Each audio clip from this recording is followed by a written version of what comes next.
Mundurnya Airlangga Hartarto dari kursi Ketua Umum Partai Golkar bakal mengubah peta politik jelang pendaftaran calon kepala daerah Pilkada 2024. Wakil Ketua Umum Partai Golkar Ahmad Doli Kurnia menyatakan Munaslup harus digelar untuk mencari Ketua Umum Partai Golkar pengganti Airlangga. Kapan Munaslup digelar perlu dibahas di DPP Partai Golkar. Untuk mengundurkan diri. Jadi sebenarnya dengan pengunduran diri Bapak Airlangga Hartarto sebagai Ketua Umum, tentu itu sudah menjadi syarat untuk mencari Ketua Umum yang baru melalui forum musyawarah nasional luar biasa. Tetapi untuk menuju ke sana juga ada proses dan tahapan yang diatur juga dalam mekanisme organisasi. Nah, tadi saya mau menegaskan bahwa secara de jure Bapak Airlangga Hartarto masih melekat jabatannya sebagai Ketua Umum. Selain Airlangga, anggota Dewan Penasihat Partai Golkar Yusuf Hamka menyerahkan surat pengunduran diri ke kantor DPP Partai Golkar pada Senin pagi. Selain mengundurkan diri dari Partai Golkar, Yusuf Hamka juga menarik diri dari pencalonannya sebagai calon wakil gubernur untuk Jakarta dan Jawa Barat. Saya pikir untuk ikut di partai politik telah berakhir dan saya menjadi warga biasa, rakyat biasa sesuai keinginan rakyat dan guru-guru saya. Tapi namun demikian saya tetap berkiprah, terutama di bidang sosial. Saya akan bantu pemerintah untuk masalah penanganan masalah sosial dan membantu pemerintah juga untuk masalah infrastruktur. Pengunduran diri Airlangga juga Yusuf Hamka direspon Sekjen PD Perjuangan Hasto Kristianto. Hasto bilang prihatin atas kondisi Partai Golkar namun tetap menghormati keputusan tersebut. Dirinya pun menambahkan dinamika politik terkait pencalonan gubernur dan wakil gubernur kental dengan skenario yang melibatkan kepentingan kekuasaan. Sebagai partai politik, PD Perjuangan tidak campur tangan terhadap rumah tangga partai politik lain, tetapi tentu saja terhadap apa yang terjadi itu sangat mengejutkan dan kami prihatin karena kami juga bisa merasakan suasana kebatinan di balik itu. Dengan Pilgub memang ada berbagai skenario karena ada kepentingan kekuasaan itu. Politik yang dinamis, terlebih pasca mundurnya Airlangga, Partai Golkar yang tergabung dalam Koalisi Indonesia Maju, salah satunya di Pilkada Jakarta, sudah memutuskan nama mantan Gubernur Jawa Barat Ridwan Kamil. Kini, akankah dukungan dan peta politik akan berubah? Lalu, siapa pengganti Airlangga? Tim Liputan, Kompas TV.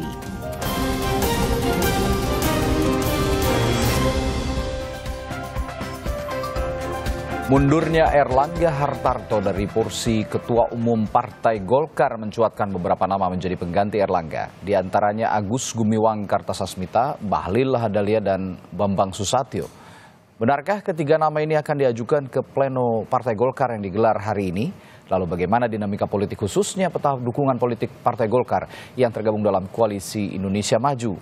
Akankah berubah terutama jelang Pilkada serentak 2024? Kita ulas bersama sejumlah narasumber yang hadir melalui sambungan virtual.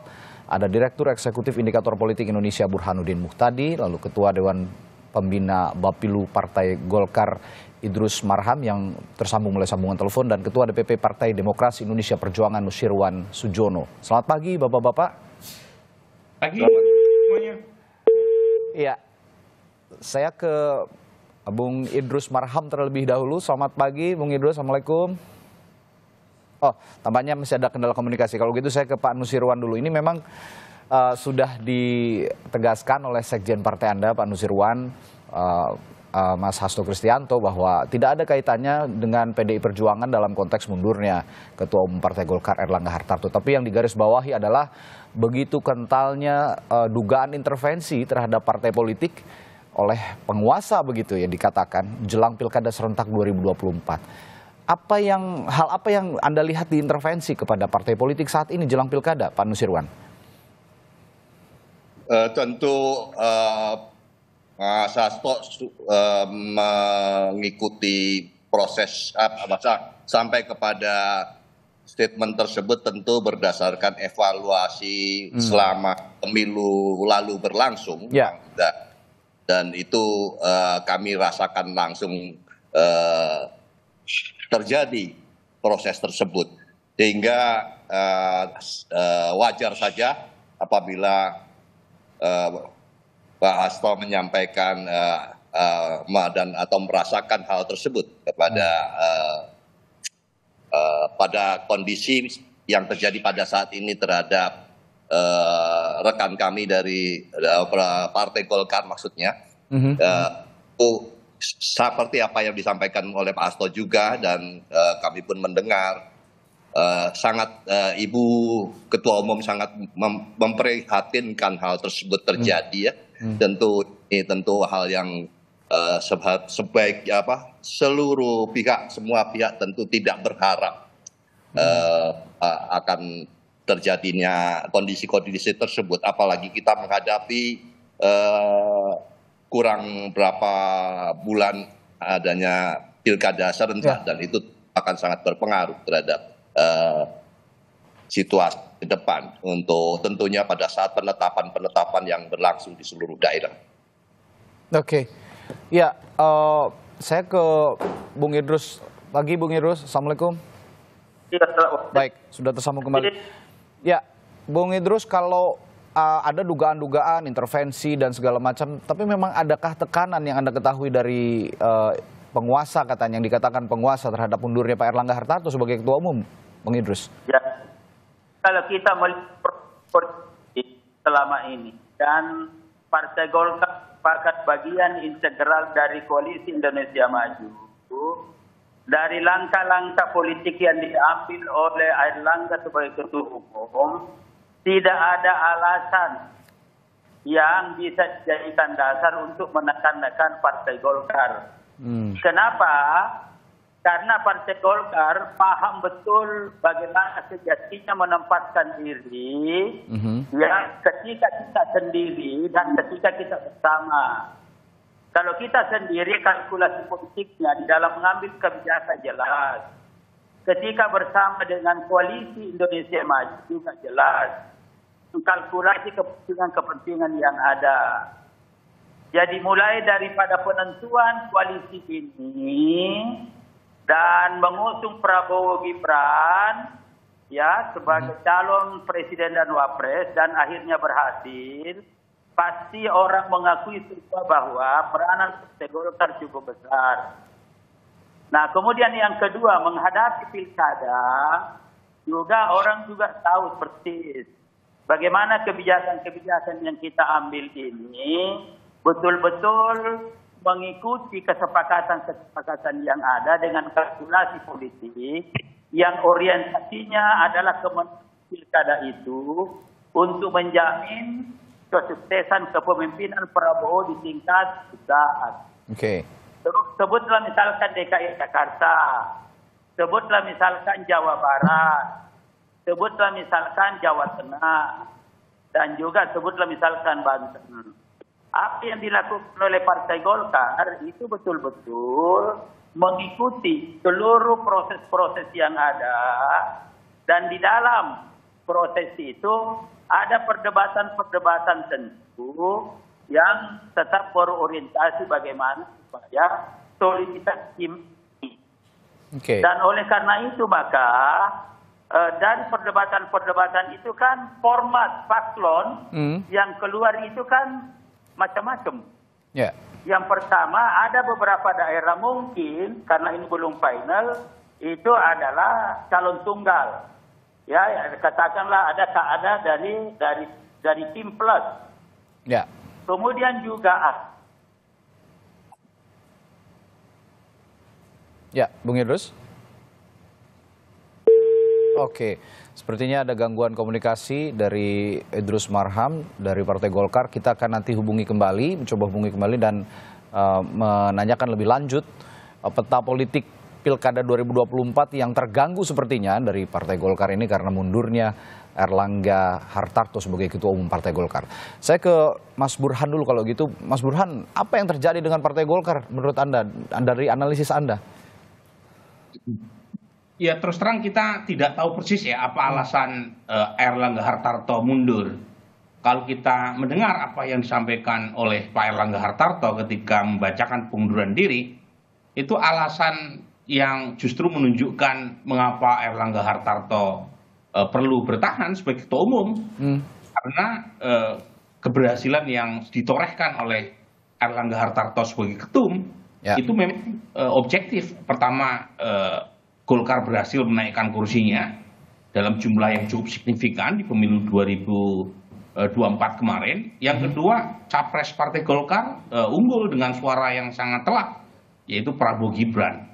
Jadi kalau kita mendengar pidato Pak Airlangga kemarin, itu bukan pidato pengunduran diri sebenarnya. Itu pidato mengapa Airlangga Hartarto perlu bertahan, karena keberhasilannya sebagai ketua umum Partai Golkar. Tapi lepas dari alasan yang sebenarnya yang melatar belakangi mengapa dia mengundurkan diri, yang sampai sekarang masih kabur tadi, memang Golkar menghadapi situasi yang tidak mudah ya, terutama dalam beberapa bulan ke depan. Pertama terkait dengan agenda pilkada, karena ini sudah di depan mata. Tanggal 27 Agustus bulan ini, Golkar bersama partai lain harus segera mendaftarkan pasangan calon kepala daerah. Nah, pertanyaan yang muncul dari Radit adalah, apakah pengunduran diri Airlangga Hartarto ini itu mengganggu calon-calon yang sudah diputuskan oleh Partai Golkar di bawah kepemimpinan Airlangga Hartarto. Belum didaftarkan. Jangan lupa ya. Jadi calon-calon yang sudah diputuskan oleh Airlangga Hartarto sebagai ketua umum Partai Golkar itu belum didaftarkan ke KPUD masing-masing. Artinya, kalau terjadi perpindahan kepemimpinan, pertanyaan yang muncul kemudian, seberapa besar pergantian kepemimpinan di tingkat Golkar tadi mengganggu rekom yang sudah dikeluarkan oleh Pak Airlangga Hartarto. Nah, ini yang saya kira nanti akan dibahas terutama dalam pleno malam ini. Itu berkaitan dengan legalitas pengunduran diri Airlangga Hartarto, karena secara de jure pengunduran diri itu belum diterima oleh pengurus Partai Golkar, perlu diplenokan. Nah, yang kedua terkait dengan jadwal Munas. Munasnya kapan? Kalau misalnya Munasnya itu dilakukan bulan Desember sesuai dengan agenda awal Partai Golkar, kemungkinan tidak terjadi perubahan berarti terkait dengan siapa pasangan calon kepala daerah yang diusung oleh Partai Golkar. Karena Desember itu artinya setelah jadwal pilkada selesai. Kalau misalnya Munasnya dilakukan sesegera mungkin, apalagi sebelum pendaftaran tanggal 27 Agustus bulan ini, kemungkinan ada dampak. Nah, seberapa besar dampaknya itu sangat tergantung oleh siapa yang menjadi ketua umum nanti. Ini yang saya akan tanyakan juga ke Bung Idrus selanjutnya. Bung Idrus sudah tersambung kembali ya? Mas Radi dan saya kira betul pertanyaannya tadi Mas Burhan itu tentang masalah status paslon-paslon yang sudah diputuskan. Jadi perlu saya jelaskan adalah bahwa salah satu kekuatan Golkar itu adalah ada pada sistem. Ada pada sistem, dan karena itu maka keputusan-keputusan yang sudah diambil kemarin itu adalah keputusan institusional, keputusan partai, bukan hanya keputusan Airlangga Hartarto. Karena keputusan partai tentu itu berlaku meskipun terjadi perubahan atau pergantian ketua umum. Nah, tapi di dalam prakteknya nanti tentu mungkin saja ada satu dua yang perlu ada diskusi. Tapi tentu dan sudah diperhitungkan akan mengganggu proses pilkada ini. Itu satu jaminan dulu. Jadi tidak ada karena keputusan institusi. Jadi bukan keputusan Airlangga, ini dulu penting. Nah, kemudian terkait dengan proyeksi Munas, memang malam hari ini itu ada rapat pleno. Dan rapat pleno itu nanti yang pertama pasti akan menetapkan penerimaan pengunduran diri Airlangga selaku ketua umum. Nah, setelah itu maka barulah berakhir Airlangga sebagai ketua umum. Dan segera ditindaklanjuti dengan PLT. Pelaksana ketua umum. Dan setelah itu, dengar-dengar dari DPP itu akan segera menjadwalkan pelaksanaan Munas. Dan Munas ini tentu supaya tidak mengganggu ya tentang bagaimana menghadapi pilkada, maka kemungkinan ya sekitar katakanlah minggu terakhir dari ini sudah selesai, minggu-minggu ini kan sudah selesai. Oke.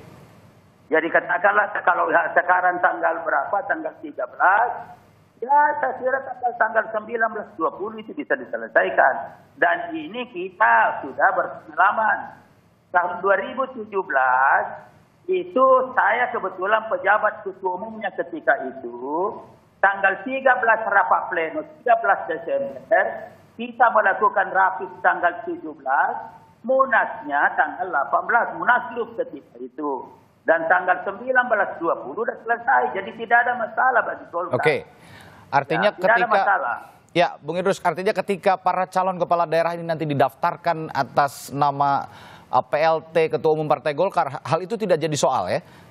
Tidak jadi soal, dan saya punya keyakinan itu sudah ketua umum baru adalah melaksanakan keputusan DPP sebelumnya, terkecuali mungkin ada catatan-catatan, tetapi pasti dibicarakan di tingkat tim Koalisi Indonesia Maju, dan yang paling penting lagi adalah dibicarakan dengan calon-calon yang mungkin sudah ditetapkan sebelumnya. Itu pasti itu kita lakukan. PLT-nya betul Bahlil Lahadalia, dan bagaimana jadi nanti Bahlil itu tidak mungkin jadi PLT karena bukan pengurus. Ya dengar-dengar ada beberapa kan yang jadi calon di situ. Ya jadi ada informasinya, ada AGK, kemudian ada Bambang Susatyo, kemudian ada Kahar, ada Doli. Dan saya kira silakan ada rapat pleno, dan karena ini kan waktunya simpel, jadi tidak usah dipersoalkan siapa PLT-nya. Karena cuma 1 minggu ke depan ini. Baik, artinya nama Bahlil sudah dipastikan tidak akan menjadi PLT begitu karena bukan pengurus ya? Tidak akan mungkin dipastikan PLT, tetapi aspirasi dari bawah, dari DPD, DPD 1, DPD 2, hampir sepakat ingin supaya Bahlil yang menjadi ketua umum.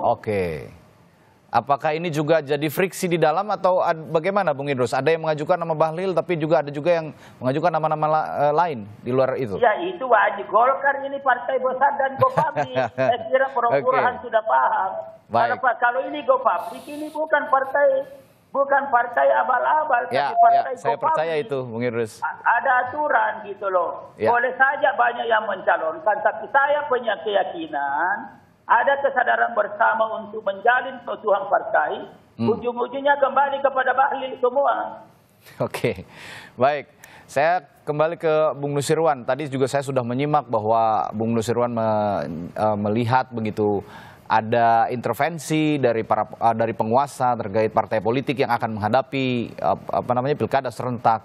Kalau begitu, kalau Anda punya pandangan seperti itu, Anda melihat juga bahwa residu pemilu presiden kemarin ini masih ada di pilkada serentak 2024, Pak Nusirwan? Kita belum sampai kepada kesimpulan seperti itu karena saat ini sedang berlangsung. Silakan Pak Nusirwan. Saat ini sedang berlangsung proses administrasi di masing-masing partai politik. Nah, lihat pada saat memasuki masa-masa kampanye dan atau katakanlah sampai menjelang adanya penyelenggaraan pada November di depan. Tapi tentu kita patut untuk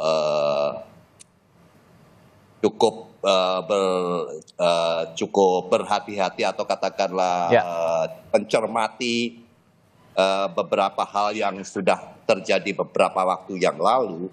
Dan saya sepakat dengan apa yang disampaikan oleh Bung Idrus, karena semua ini sebetulnya partai politik, saya tidak menyebut 1, 2, tapi seluruh partai politik tentunya bekerja berdasarkan sistem, berdasarkan keputusan institusi, sehingga kita pun berharap bahwa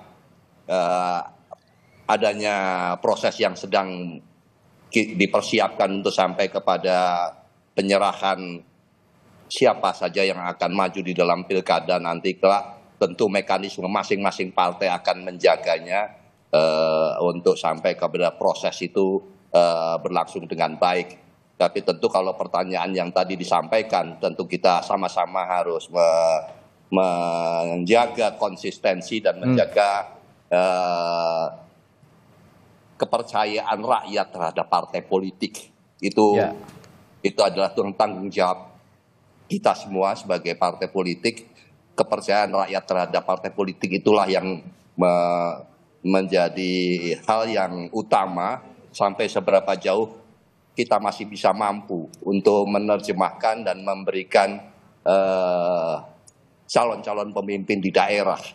Dan meskipun secara faktual di lapangan juga tidak mudah, tapi kami dari PDI Perjuangan berupaya untuk mengaspirasi rakyat itu bisa kita suguhkan, kita bisa tampilkan, meskipun beberapa hambatan dan kendala-kendala yang itu biasa di dalam setiap pemilihan.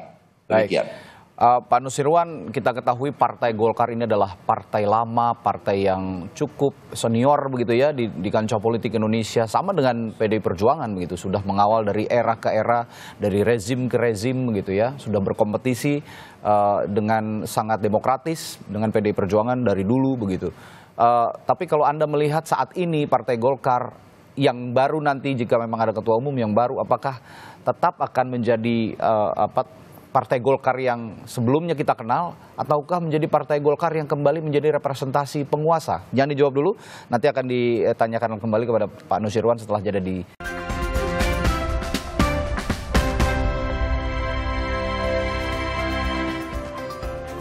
Kembali di Sapa Indonesia Pagi, tadi saya sempat menanyakan kepada Pak Nusirwan dari PDI Perjuangan soal Partai Golkar yang sudah lama eksistensinya ada di kancah politik Indonesia, bahkan sama dengan PDI Perjuangan juga sejak awal mengawal negeri ini menjadi republik. Partai Golkar dan PDI Perjuangan sudah sama-sama mengikuti kontestasi demokrasi dengan sangat demokratis, dengan sangat positif. Nah, yang ingin saya tanyakan, saat ini Partai Golkar sedang ada masalah dengan mundurnya Ketua Umum Partai Golkar Erlangga Hartarto, dan ada isu intervensi di sana. Kabarnya demikian. Tapi yang ingin saya tanyakan, apakah menurut Pak Nusirwan, Partai Golkar ini akan berselancar dengan karakternya yang khas begitu selama ini yang kita kenal, ataukah menjadi representasi penguasa justru yang dikenal selama ini punya karakter khas? Yang pertama tentu kami tidak gembira dengan apa yang selama ini. Ini Ibu Ketua Umum juga menyampaikan keprihatinannya tersebut. Sehingga jangan dilihat bahwa ini adalah sebuah kejadian yang menguntungkan bagi partai lain. Tidak demikian, khususnya bagi PDI Perjuangan tentunya tidak menghendaki hal ini terjadi. Karena kita lama bersama-sama dan tentu pengalamannya pun demikian pula. Dan berkaitan dengan pertanyaan tadi, saya melihat bahwa saya masih berkeyakinan para tokoh-tokoh, para pimpinan Golkar mampu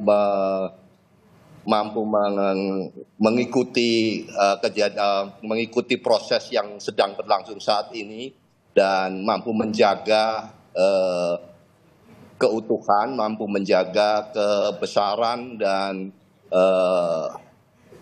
kokohnya partai tersebut. Jadi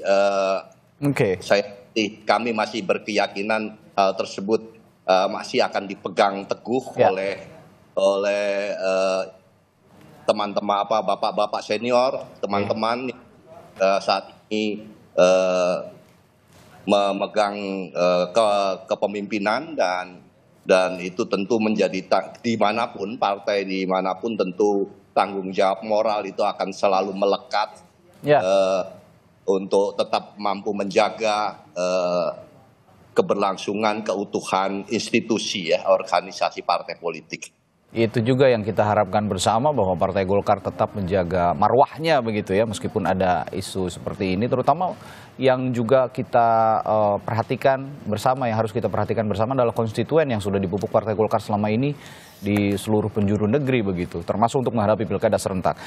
Mas Burhan, kalau sekarang ada isu seperti ini, mundurnya Erlangga Hartarto dan diterpa isu ada dugaan intervensi penguasa begitu, bagaimana dengan komposisi koalisi Indonesia Maju yang sudah dipupuk sejak awal, bahkan sebelum pilkada serentak, sejak pilpres bahkan, dan diupayakan untuk tetap solid begitu di penyelenggaraan pilkada? Apakah ini akan terganggu juga komposisi koalisi nanti? Saya menduga tidak terlalu banyak efeknya ya terhadap koalisi. Bahkan kalau kita menyimak pidato pengunduran diri Erlangga Hartarto, itu kan ada kata-kata untuk memuluskan transisi pemerintahan. Jadi jangan-jangan pengunduran diri itu bagian dari desain semacam itu supaya koalisi pemerintahan ke depan tidak terganggu ya. Dan itu yang kemudian bertemu dengan aspirasi sebagian kalangan, termasuk dari Bang Idrus untuk memunculkan nama Bahlil Lahadalia kan sebagai calon ketua umum Partai Golkar. Jadi kalau saya melihat begini Raditya, Partai Golkar ini kan partai yang satu sisi memiliki kekhasan karena tidak dimiliki oleh satu pemegang saham mayoritas tunggal. Yeah. Ini berbeda dengan partai-partai pada umumnya di Indonesia. Ada veto player, ada shareholder besar dan tunggal, dan shareholder tunggal tadi itu mengatasi konflik di internal karena dia punya peran yang sangat besar, terutama dalam proses kelahiran sebuah partai. Misalnya PD Perjuangan itu punya Ibu Mega, Demokrat punya Pak SBY, Gerindra punya Pak Prabowo, Nasdem punya Surya Paloh. Nah di Golkar itu tidak seperti itu ya. Golkar ini istilahnya tadi Pak Idrus Marham seperti partai dengan ibarat perusahaan TBK, go public dia. Jadi tidak ada pemegang saham mayoritas tunggal. Nah di satu sisi ini partai bisa menjadi embrio atau entitas yang bersifat modern. Yeah. Tapi di sisi lain itu menjadi masalah kalau tidak mampu menyelesaikan persoalan faksionalisasi di dalam. Dan itu yang menjelaskan mengapa Partai Golkar dalam sejarahnya itu partai yang paling banyak mengalami perpecahan, splinter, ya, Nasdem misalnya, atau bahkan Gerindra misalnya, itu kan bisa disebut sebagai partai anak cucunya Partai Golkar kan, karena kegagalan dalam menyelesaikan faksionalisasi di internal, dan itu jadi kelemahan buat partai yang tidak memiliki pemegang saham mayoritas tunggal. Nah, pada titik itulah kemudian doktrin karya dan kekaryaan Partai Golkar itu menjadi satu sisi menjadi doktrin Partai Golkar, tapi juga bisa menjadi titik lemah Partai Golkar karena Golkar menjadi sangat tergantung sama siapapun yang berkuasa, dan itu yang menjelaskan mengapa setiap pergantian rezim itu melahirkan ketua umum baru. Coba cek ya, misalnya zaman Ibu Mega ketua umumnya Akbar Tanjung. Tahun 2004 Akbar Tanjung berhasil membawa Partai Golkar sebagai pemenang pemilu.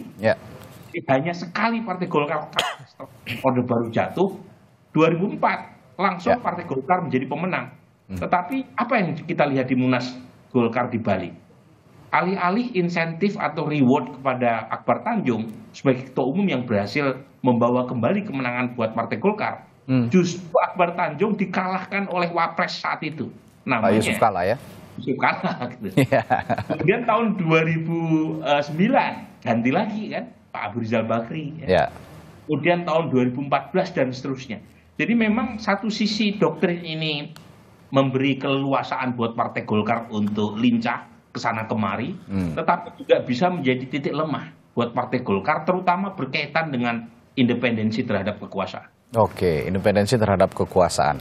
Meskipun di sisi lain ketika ini disebut sebagai karakter yang khas dari Partai Golkar dengan posisi berselancarnya dengan epicentrum penguasa. Ini menjadi satu kekhasan tersendiri. Tapi yang dikhawatirkan oleh Mas Burhan tadi, ini menjadi tidak demokratis ketika penguasa yang berkuasa pada saat itu menyetir begitu ya Partai Golkar dan ketua umumnya terus berganti seiring dengan pergantian rezim. Nah, ini yang saya akan tanyakan berikutnya. Apakah pergantian rezim ini sekarang ini juga berpengaruh terhadap Partai Golkar? Ini artinya momennya pas begitu ketika Erlangga Hartarto mundur. Anda mau mengatakan seperti ini, Mas Burhan ya? Nah, ini yang kita tunggu ya hasil Munas yang akan datang dalam waktu dekat. Nanti malam kan ada pleno. Jadi nanti kita bisa cek tuh. Tetapi lagi-lagi ada hubungan simbiosis mutualisme sebenarnya. Nah, bagi pihak luar, hubungan dengan kekuasaan yang dianggap sebagai titik lemah Partai Golkar, tetapi kalau ditanyakan kepada internal Partai Golkar, mereka justru merasa itu bukan bagian dari kelemahan. Jadi justru Partai Golkar menganggap itu bagian dari karakter khasnya dan tidak dianggap sebagai titik lemah. Itu dianggap sebagai titik keuntungan.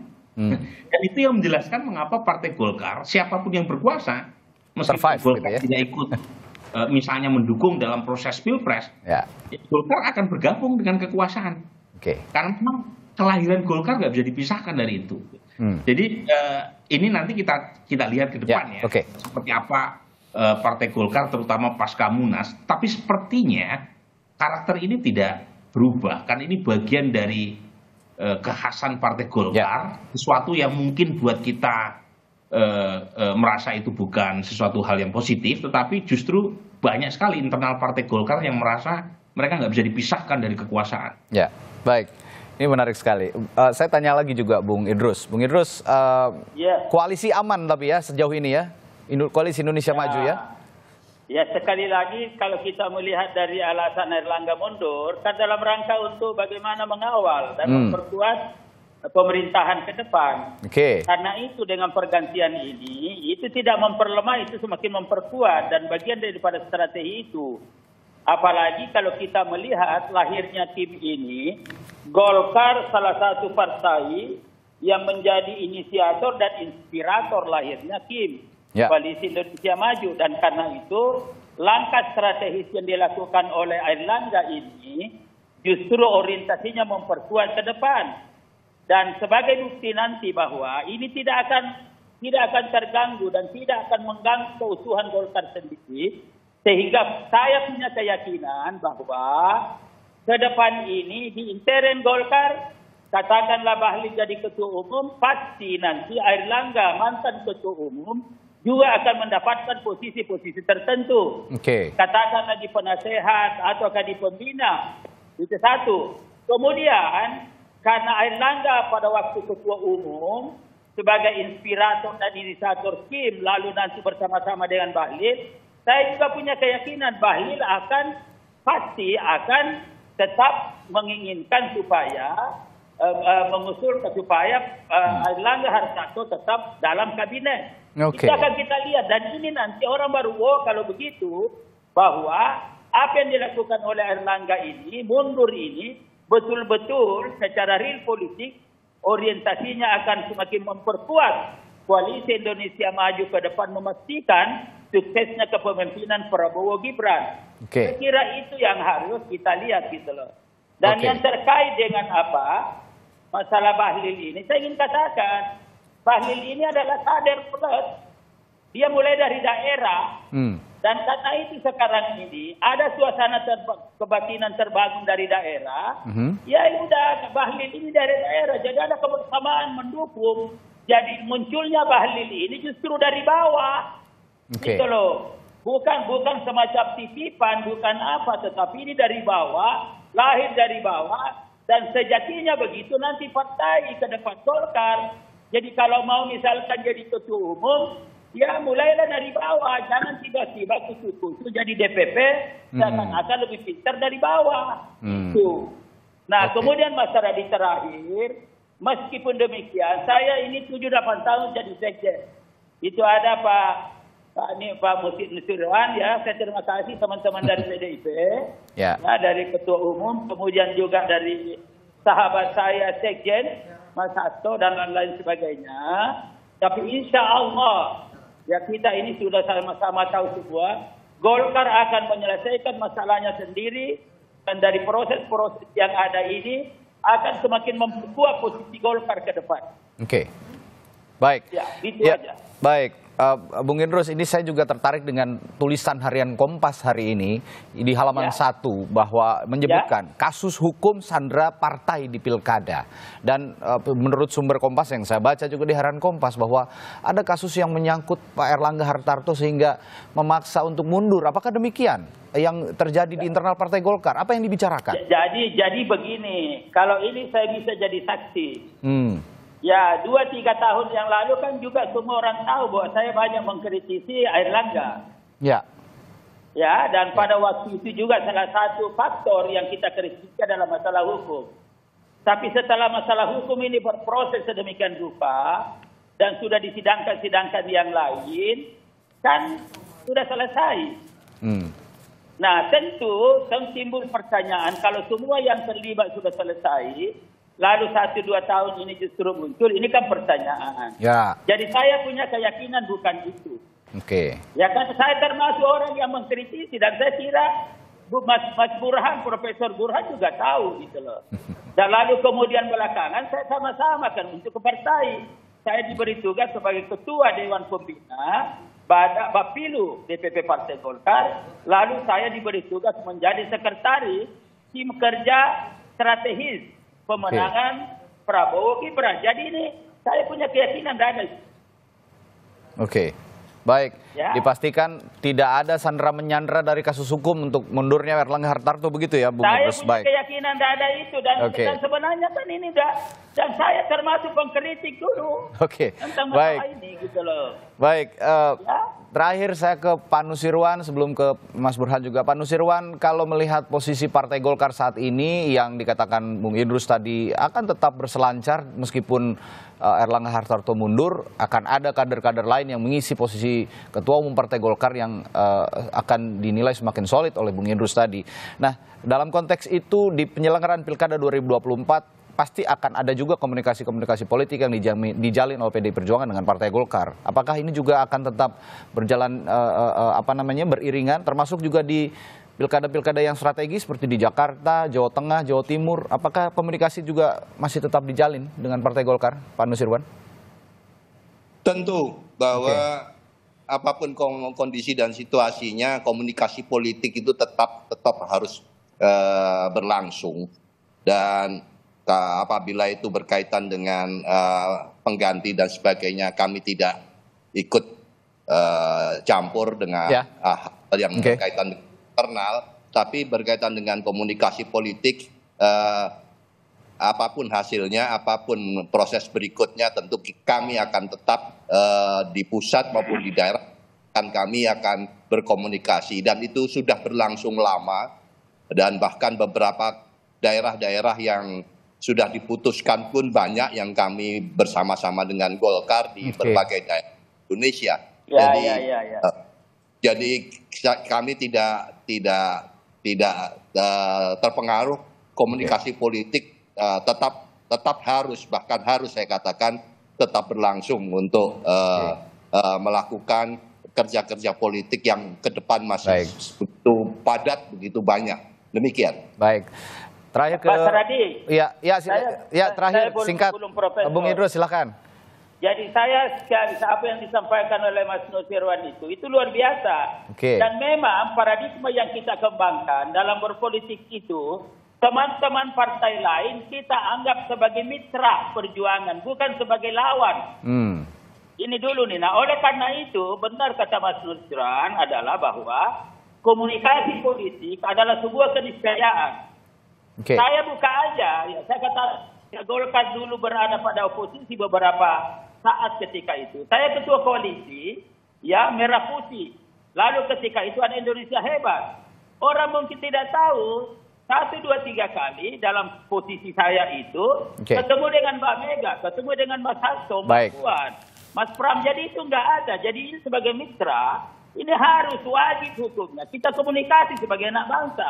Sebagai implementasi dari konsep asas kekeluargaan dan kegotong royongan. Ini PDIP, Mas Hussein ya. Baik. Jadi ini jalan semua, pokoknya nggak usah khawatir.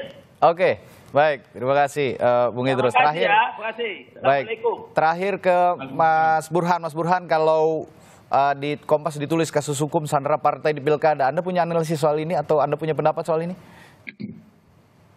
Iya, kita tidak punya bukti konkret ya terkait dengan itu. Tetapi yang pasti highlight-nya adalah kedaulatan partai itu harus diletakkan di atas segalanya. Karena ini bagian dari prinsip atau elemen dasar demokrasi. Partai politik itu etalasenya demokrasi. Dan karenanya partai politik harus dijaga kemandirian dan kedaulatannya. Jangan sampai terjadi proses pemboncean terhadap partai politik sehingga partai kehilangan marwah dan martabatnya dalam mengambil keputusan internalnya. Dan itu persis yang disampaikan oleh Pak Erlangga dalam pidato pengunduran diri agar proses demokratisasi tetap dilanjutkan, diperbaiki, ya. Jangan sampai ya apa yang kita saksikan belakangan ini dengan fenomena regresi demokrasi itu diperparah dengan makin turunnya ya posisi tawar partai terutama ketika berhadapan dengan kekuasaan.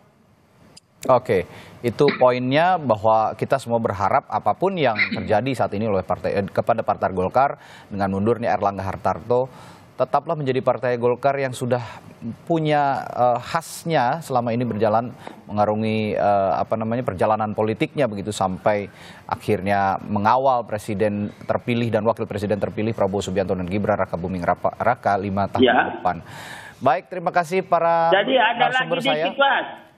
Iya, singkat saja Bung Idrus karena waktu sudah habis. Saya pertama singkat adalah saya ingin mengatakan bahwa perjalanan Golkar dalam menyelesaikan masalahnya ini sampai nanti ada ketua umum itu nggak ada intervensi sedikit pun. Oke, baik. Ya, dan komunikasi kita aja fine aja kita komunikasi misalkan dengan yang lain dengan Mas Dasko, kemudian ada di situ yang PDIP, kemudian dari partai lain itu jalan. Baik.